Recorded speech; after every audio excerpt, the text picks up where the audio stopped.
Welcome back to Digi Bros, everybody. I can't feel my ass. We spent most of the last episode with trying to find where the fuck to go while I floundered miserably through a point about YouTubers. Yeah. It was good. It was good content. Quality. Right. Probably one of the best episodes of Digi Bros happened in a long time. I doubt that highly. It was awful. But on this episode, we'll continue the conversation. But sure. Making reference to, because we started this 2 episodes ago, and there was a bunch of points I wanted to unpack from it that we've been kind of stretching unbelievably far across these episodes. One was about the idea. I found a secret land. One was about the idea of having an on-screen persona, like that you portray. An ego. Camera ego. And I think it's fascinating because a lot of people, when you say like on-screen persona, it sounds like you mean something you just made up. Yeah. Like a persona you've just like built that's not actually you. But I think that those personas are always you. Yeah. It's just one select section of you. Yeah. You know? And like, for me, what always I surprise myself all the time with the fact that the way that I talk to Ben and Devu and you and the internet and, you know, on podcasts and everything is totally different from the way that I talk to our parents and to everyone else outside of the house. Yes. Because I have a tendency to throw my voice in different ways. I use a lot of different, like, voices and accents. Shit. And in my, like, casual downtime, I talk with a much heavier Southern accent. And yeah, for some reason when I talk to, like, Mom and Dad, I Southern just comes right out. But I'm like, they don't talk like that. Mom does. Mom Maybe has with a super Mom. Southern accent. Oh, I thought I got a hat for a second. God damn it. Mom talks with a lot of Southern twang. Dad, not so much. But, like, when I talk to them, I just go right into like a much deeper, much more Southern sounding voice, and I can't even like just do it like I would just show you what I mean, but it's not something I can break out of context really, because I'm used to throwing my voice for a microphone. You know, I deliberately use a voice that cuts through the atmosphere. Exactly. When I'm at a restaurant, I talk in a very low, bassy voice that sounds nothing like me. You know, whereas if I'm ordering fast food, I talk exactly like this, you know, or with even tinnier, like, I'd like to get one of the, you know, like, because I'm trying to make it sound good coming through that fucking shitty speaker, you know, trying to make sure my voice cuts right through. So, oh, there's one there. What the fuck? So, you know, I think that there's just different parts of you that you show to different people, and you have to kind of choose one and then, like, hone in on that as an internet personality. And for some people, that just comes naturally. Like, there's one that, like, it's not like I consciously go out and decide to be the Digibro character. Yes. You know, it's not like I go out of my way to put on this voice. I am Digibro! It's just when a microphone's in front of me, that's how I sound. And the most fascinating thing in the fucking world to me is watching what happens when you put a camera on Jesse. Yes. Because he just transforms automatically. Immediately. Like, there's moments we'd be... It's like his personality is laying dormant until a camera finds him. Because he'll just be like this... But it's like, it's not even like bumbling around. You're not even like asking for him to do anything. Yes. You're not. It's not like it's something he has to do, and he clearly hates it. Like he hates being that persona, or he hates having a camera on him. At least at least the persona is that he hates having it. Yeah. But like, we'll be out, or we'll be doing something like at RadCon 2. I remember one moment where this happened, and it was so weird and vivid to me because we're all just like getting in the car, and Jesse's just like being normal or whatever, and then you turned a camera on him, and he immediately like just became really hyper and was like, you know, cutting a promo and running around, and I think he talked about it in Tomb Raider, where it's just because he he's there and he feels a pressure to be entertaining, and so if you put a camera on him, he's just like, I have to perform. Yeah, and it's funny because he mentioned that in that Tomb Raider Let's Play, which didn't come, that episode where he talks about that didn't come out until after Radcon 2, where he had been dealing with the same pressure during all of our Let's Plays, because we played all the Tony Hawk games at Radcon 2. That was and like a mess. He kept, the whole time we were going, like anytime we'd get quiet, he'd get really like, he kept going like, oh boy, well, this is terrible. This is the worst thing ever. Like, dude, it's and fine. we were like, no, it's fine, dude. We're having a good time. Like, why are you so stressed about this? Like, I don't need you to be entertaining. I the audience understand, doesn't care if you're entertaining. when it's my show, it's just him. I feel a lot of pressure. Like when it's Digi Bros, I feel horrible if I'm quiet.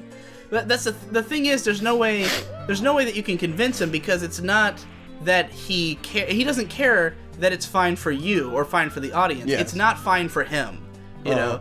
And that's kind of what people have to convince themselves. Like, I mean, that's why it took me so long to acclimate to doing, like, vlogs and lower production audio and stuff. Like, the audio in my vlogs is not good, but I've gotten used to it now. Like, for a long time, I wouldn't do that kind of vlog just because the audio, like, I find it unacceptable, you know? You're gonna have to fucking be invisible and do a whole bunch of shit. Yeah, I have a bad feeling that's what I'm gonna have to do. Yes, this is gonna be a pain in ass.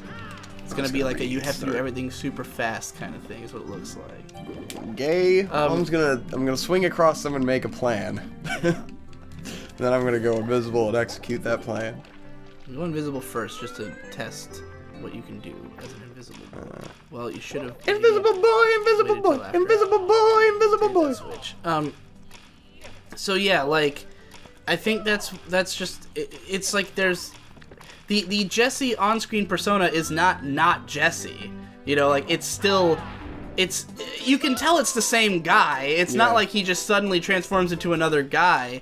It's just that it's a different aspect that comes through in video than what there is in person, and like we all have it, and it's really funny because for some of us the distinction, like I think you are similar to Nate in this way of thinking that the distinction is a lot bigger than it is. Like Nate seems to perceive himself as having this persona he's putting on, and he's always saying like, I don't want to let you see behind the curtain, like I don't want people to see like it kind of just seems like it's you. It's the exact same. There's no difference. The way he acts in his videos is exactly how he is in real life. I don't know what he's fucking like. I don't know what he's talking about. Like anytime he's like, oh, we can't pull back the curtain, I'm like, what curtain? You act exactly the same when you talk to the PCP as you do on fucking camera, you know? Like, at most, the only real difference I see is that real Nate gets tired, and internet personality Nate is just always energetic. You know, you never see him when he's tired. Which, when Nate gets tired, he's very low energy. But and he's more opinionated than he would be in real life. Yeah. Like, he generally doesn't give as much of a shit. No. I just don't see, like, but that's the thing, everyone perceives it more different than it is. Like, you clearly are, like, your hang up here, like, you were just describing all that shit about that video, how you're, like, trying to portray this amicable persona as opposed to the normal, bitter, jaded one, and I'm like, what the hell difference are you talking about? Like, well, I wasn't thinking that making the video, like, I was just doing whatever, but then that's what I noticed about it, was like... What you noticed about it, though, like, to me, that's just how you always are. Like, nothing about that video struck me as, this is different from normal Victor. That was just entirely what I think you always are like. I see. Like, I mean, you smile the whole time on Digi Bros exactly like that. And it comes through in your voice. You're always smiling, you're always cracking dumb dad jokes, saying very clean and making weird noises. And I'm like, what the hell's the difference between that and what this video is? You know? It just comes off to you different because you have this different, you have all the Victors inside of you, and you understand them all. All of the Victors. Whereas, you know, but I think it's important to figure out, like, to be able to tap into one of those, like, as a content creator. You have to be able to look inside, like, someone who I think to give it an odd example, I don't know if you've seen this guy. Do you know about the Pedantic Romantic? I've heard of him. Yeah, he's a commenter on our videos named Lachlan Still. He's been around forever. Very big fan of me and PCP. I've seen it. Wait, is he the guy who did the Why You Ruined SAO? Yeah. Yeah, that was great. Yeah, the way that his videos come off to me is that he's very clearly, like, honing in on this, like, this weird robotic, it's like hyper analytical persona. Yes. Like he portrays himself as though he is legitimately a person who does nothing but sit around and think like analytically. Yeah. Like that he's this I think like he made robot some kind of comment like that in the video, and then I was just kind of like, what? Like just this guy analyzing a video. Yeah, like, but it's not a big deal. I mean, but it does, like, the way his voice sounds and everything, where he's got that very very monotone. Oh, he does sound like voice. a 10 out of 10 sounds Spurg. like he's explaining things in this very. He sounded like an even more robotic Devu. He could be the robot Devu's got like version a deeper, of Devu. smooth voice though. Lachlan's got a really high-pitched, like nerdy voice. Just an alternate Devu. I think it's an interesting comparison since they're both big fans of me who take a lot of influence from me. Yes. So I don't know if that's how I sound, but you know, I just think it, like, to me it's clear. Like, I mean, you listen to it and you're like, well, surely he's not really always like this. I got a star. But at the same time, he's locking into, like, what is the part of my personality that this writing is conveying? You know? Like, that's why in a lot of my videos, I sound very straightforward and, like, you know, number 10 on my list is this show because I am a guy who writes anime reviews. And then you watch another video and it's like some drunken insanity, or you listen to a rap song and it's like, how is this the same guy? You know, how is the guy who writes like a, you know, some have said that this show is a deconstruction, but if you look deeper into the core meanings of it, and then like 2 hours later, somebody need banana, I don't know where to go, and then I'm gonna put my dick in naughty body roll. Victor doesn't like my body roll song. Like, you know, I guess that illustrates your point. If you could understand the lyrics, it would illustrate the point even more. But that's you. So there you go. What do you mean by illustrate the point I was just making? Yes, like the contrast of your analysis versus your the fact that you can't understand the lyrics is why it's a contrast. Yeah, it's an extremely clean-spoken man who's telling you like deep analytical shit, followed by literally incomprehensible retardation. Like, you are right. Totally different persona, but they're both me. And that's the thing, like, the reason my raps are like that is because that's the voice I found for rapping. Like, it took me a long time to figure out how to write raps because I can't use the same tone as the analysis videos. Yeah. You know, like, I don't think that way musically. That part of my personality, like, the part of me that just wants to explain something, like, would rather just say it in clear words. The part of me that wants to hide what I'm trying to say is the part of me that writes rap music, you know? Or that is uncomfortable with discussing these things in straightforward terms, at least until I've created a rap about it, you know? Yeah. Like, once I've written the rap, I can usually just tell you what the lyrics mean just fine, and, you know, it's, like, no big deal. But, like, before I've written it, it's like the reason it's a rap is so it can be a little bit more veiled, a little bit more like esoteric. What the fuck is with this puzzle? Unclear. I gotta like swim through these rings. So I gotta metal myself down into the vent and then swim up through the rings, the secret of the rings. I have no idea. This level's pleasant though. It's a lot. Watch out for rolling rocks is a nightmare. Yeah, I hate that level stressful. A lot. It's like you can't tell where the fuck you're going or what to do at all. I realize I've been insistently referring to that level as watch out for rolling rocks, which is just one mission. Has fucking maps, but you can't tell what the fuck is going on in the maps. So what's the point? They're incomprehensible. I guess they probably just couldn't make the maps that detailed. Like they probably couldn't. But it's just like there's like what looks like an X, like a you are here, but then you can't really tell what that means relative to everything else in the level. Let me just, like, float up. I don't know. What the fuck? I don't know what this is. One ring. To rule Just them all. keep swimming down through them, I guess? You just got 2 more. I think it's to, like, actively pass through it or something. Oh, it healed me. There we go. Yeah. What the fuck I have is to the get, like, point of this?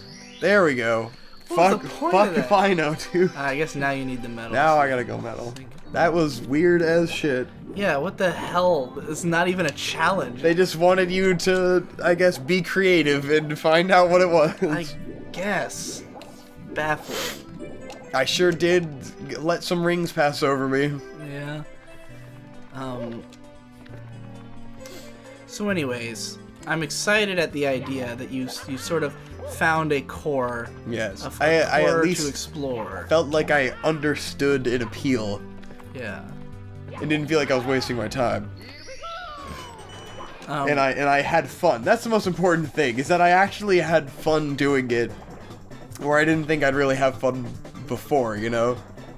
Where I was like, am I just gonna hate myself doing this? Am I gonna feel like some fucking retard? At certain moments I did feel like I'm a fucking grown man playing a video game and essentially just like, I don't know. Something about it's just weird. Like, how is this meant to be entertaining for other people? Yeah. Like how is it meant to be entertaining for other people? Will our audience care about this? If I kept doing this, would I just be completely milking an avenue, you know? I don't know. What do you mean by It's milking weird. an avenue? What does that mean? Like, just making a kind of content that I know can make people popular for the sake of doing it, like, without really offering anything. I don't know. I think I started to feel weird about it, but I was also having fun, and then the end product was fine. Like, to me, it didn't feel like anyone I'd seen before. Like, I had that feeling like there was a little bit of, like, blue glow, but it wasn't the same because it's obviously not Jesse, and B, like, his video doesn't have the face cam and everything. Like, the way you used the face cam made it feel unique. Where I was like, if the point of this is that it's, like, Victor interacting with this game, like, the unique aspects of you, like, for instance, your complete illiteracy yes, is hilarious. You know, like the fact that you just misread words and just don't read. Yeah, or just refuse to read. I skipped all the dialogue just because it didn't seem like it would be fun for me to sit there and read it. You know. All right, gotta get through that fucking. I'm very cage. impatient. Get through that fucking cage. Get through that fucking the impatience cage. comes through. Get through that fucking cage. I'm so concerned that you're not gonna have time to get through this fucking. I got it. Oh my yeah, God, that. no That's 70, problem. Dude, we might be able to go fucking fight shit, Bowser. Is that it? Motherfucker. Yeah. It might be, the next episode might be the last one. Mm-hmm. Pretty short, I was gonna say short game, but then I remembered that you played a lot of it off screen, and that's why it was, I got the majority of those stars off of the show because I thought it would take forever. Now I guess in retrospect it wouldn't have been that long. Yeah. I thought you had to collect like every star in the game, like to beat the game. No. Well, I guess we're not quite at. Let's see if we can get to open the door. Okay. Well, it gave you the message that you could open the door. Did it? So yeah. Oh, dope.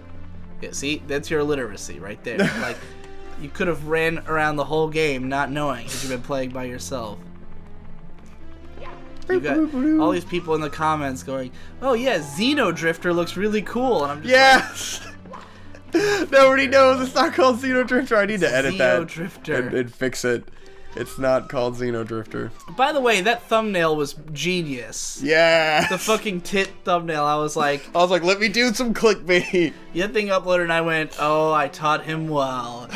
I mean, PewDiePie does the same. Everyone does it. You know, you find the anime tits, and that's the thumbnail. I guess I'm waiting here for next time. I guess. All right, next time on Digi Bros. Actually, well, if we only have the final boss, should we there just should be a level like... leading up to him, right? Oh, really? Oh yeah. Okay. Later.